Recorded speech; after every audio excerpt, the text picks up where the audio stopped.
తిరుపతి నుంచి కూడా ఎన్నో కార్యక్రమాలు చేయాలని మేము ఒక ప్రణాళికలు చేసుకుంటాం. మేము ఒక 24 మంది బోర్డు మెంబర్లను ఎంత చక్కగా అందరు కూర్చొని మాట్లాడి, ఎవరు టికెట్లు వాళ్ళు పెట్టుకొని, ఎవరు భోజనాలు వాళ్ళు చేసి, రొమ్ముల్లో వాళ్ళు ఉండి, మేము దేవుడి కోసం సేవ చేయాలని వచ్చాం కానీ అక్కడ దోచేయాలని, తిరుమలను దోచేయాలని లేదు. తిరుపతి నుంచి తిరుమలకు కూడా ఉచిత బస్సులు చేయాలని ఎన్నో కార్యక్రమాలు పెట్టుకుంటున్నాం. మేము భక్తుల్ని మంచిగా రావాలా, చూడాలని మేము ఒక టీంని పెట్టాం. 25 మందిని శ్రీవారి సేవకుల్ని. వాళ్ళకి ఒక ఫార్మాట్ ఇచ్చి పంపించాం. అమ్మ ఎలా ఉంది, భోజనం ఎలా ఉంది, దర్శనం ఎలా ఉంది, ప్రసాదాలు ఎలా ఉన్నాయి, ఫ్రెండ్లీగా ఉన్నారా లేదా ఎంప్లాయీస్, అవన్నీ 98% బాగుందని వచ్చింది. ఇది ఆన్ రికార్డ్ నేను చూపిస్తాను.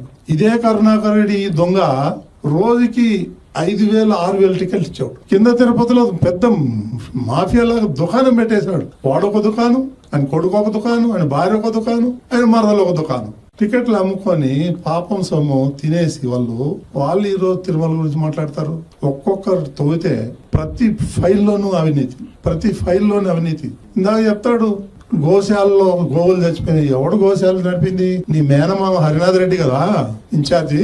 ఆయనే కదా గోవులు చంపింది, నువ్వే కదా చంపించింది, నీ మేనమామే కదా ఆయన. స్టాంపేడ్ గురించి మాట్లాడతాడు. స్టాంపేడ్ ఎవరు? అక్కడ కూడా ఇన్ఛార్జ్ హరినాథ్ రెడ్డి, ఒక డిఎస్పీ నీకు చెంచా.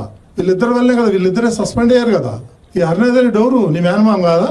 నువ్వే చేయించావు స్టాంపేడ్, అది మా మీద దోస్తావు. నీ చరిత్ర ఎంత ఉంది ప్రతి ఒక్కరికి తెలుసు.